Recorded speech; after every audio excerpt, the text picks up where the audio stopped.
السلام علیکم ورحمۃ اللہ وبرکاتہ۔ کیا ہماری خواتین ہماری غلام ہیں؟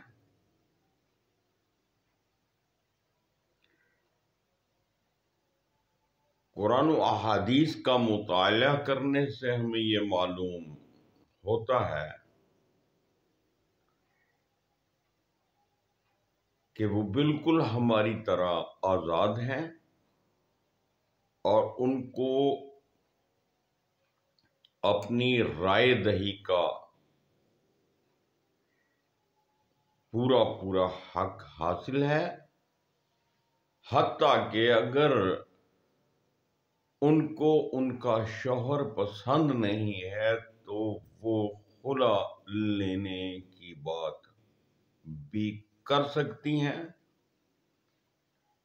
اور باقاعدہ اس کی انہیں اجازت ہے۔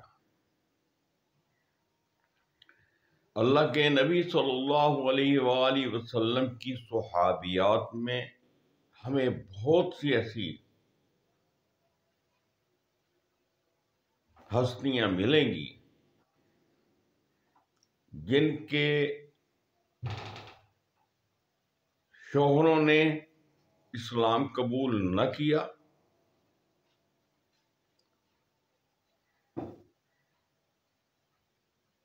اور خواتین نے اسلام قبول کر لیا۔ وہ غیر مذہب کافر ہونے کے باوجود بھی ان میں اکثریت ایسے لوگوں کی ہے جنہوں نے کبھی اپنی خواتین کو زود کوب نہیں کیا۔ مسلمان ہو کر زود کوب کرنا تو بہت دور کی بات ہے۔ قرآن پاک میں صرف ایک وجہ سے عورت پر ہاتھ اٹھانے کا حکم ہے، اگر وہ بد کردار ہے تو وہ بھی اس کو سمجھانے کے لیے، سدھارنے کے لیے، اور اگر اس کے باوجود بھی وہ منع نہ ہو تو پھر اللہ نے اور رستے مقرر کر دیے۔ لیکن زود کوب کرنا، اور وہ بھی بلا وجہ، یہ بالکل جائز نہیں ہے۔ نمبر 2، اولاد جب جوان ہو جاتی ہے تو اس پر ہاتھ اٹھانا میرے خیال میں یہ بھی حماقت ہے، بے وقوفی ہے۔ بچوں کے دلوں میں اپنی نفرت پیدا کرنا اور اس کا الزام دوسروں کے سر تھوپنا بھی بالکل جائز نہیں۔ ہمارا کریکٹر، ہمارا کردار ہمارے بچے دیکھ رہے ہیں اور ان کا اثرات وہ قبول کر رہے ہیں۔ آپ غور کریں، آپ اپنے گھر میں اپنے بچوں کے سامنے اپنی بیوی کو گالی گلوچ کریں، وہ بے کس بے بس ہونے کی وجہ سے آپ کے سامنے نہیں بولتے تو اس کا مطلب مائنس نہ لیا جائے، اس کا پازیٹیو مطلب لیں کہ ان پہ کیا اثرات پیدا ہو رہے ہیں۔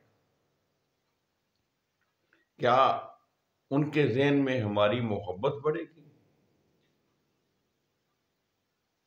وہ ہم پہ اپنی جانیں نچھاور کریں گے؟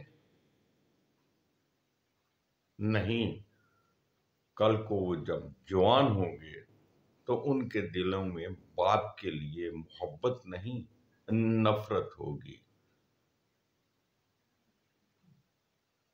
اور اگر ان کو اور ان کی والدہ کو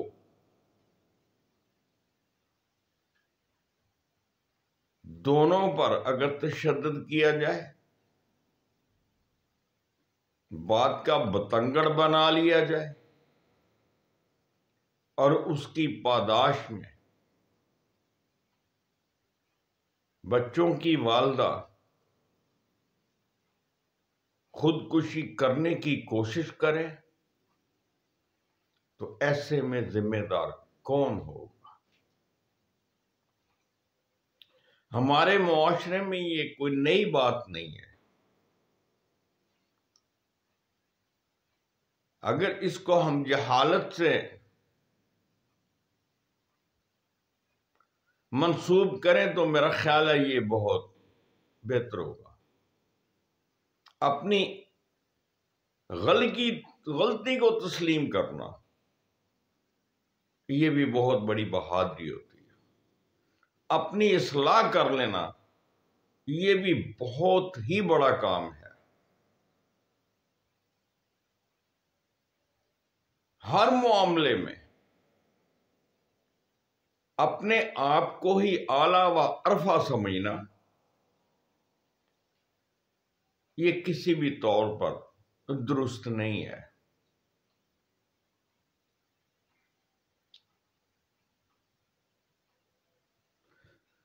ہمارے پاس تو انصاف کے لیے صرف دو چیزیں ہیں، ایک القرآن، اس میں دیکھنا پڑے گا کہ اللہ کا حکم کیا ہے، اور دوسرا نبی محترم صلی اللہ علیہ وآلہ وسلم کی حیات طیبہ اور آپ کے فرمودات، ارشادات۔ وہاں سے ہمیں رہنمائی ملے گی کہ ہمیں کیا کرنا ہے، اور ہم کیا کرتے رہے ہیں، اور ہمیں کیا کرنا چاہیے۔ اگر تو وہاں سے ایسی کوئی بات ہمیں ملتی ہے تو پھر تو ثواب کی بات ہے، برکت کی بات ہے، ضرور مارنا بھی چاہیے، اور باقاعدہ میرا خیال ہے مار مار کے اس کو لہو لہان اور بے ہوش کر دینا چاہیے۔ لیکن میری ناقص رائے میں، یا میرے انتہائی کم ترین علم ہونے کی وجہ سے، میں تو صرف اتنا ہی جان پایا ہوں کہ ایسی کوئی بات ہمیں اللہ اور اللہ کے نبی صلی اللہ علیہ وآلہ وسلم کے بتائے ہوئے طریقوں میں نہیں ملتی۔ میں آپ کو چند ایک صحابیات کے واقعات گوش گزار کروں گا کہ جن کے شوہر ان کو پسند نہیں تھے اور انہوں نے خلا لیا، حالانکہ اللہ کے نبی صلی اللہ علیہ وآلہ وسلم نے ایک خاتون کو یہاں تک کہہ دیا کہ تو طلاق نہ لے۔ اس نے کہا آپ کا حکم ہے، انہوں نے کہا نہیں میرا حکم نہیں ہے، تو اس نے کہا پھر میں طلاق ہی لوں گی، مجھے میرا شوہر اچھا نہیں لگتا۔ اور شوہر ان سے اس قدر محبت کرتا تھا، پھر گلیوں میں، مدینے کی گلیوں میں روتا پھرتا تھا، دیوانہ تھا، لیکن عورت نے اپنی علیحدگی اختیار کر لی، طلاق لے لی۔ بچے جوان ہو جائیں، زندگی ایک خاتون آپ کی خدمت میں لگا دیں، اپنی زندگی لگا دیں،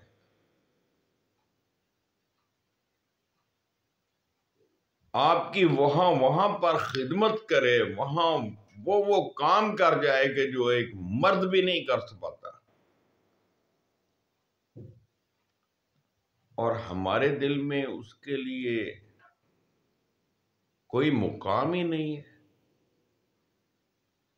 کیا ہم اب بھی وہ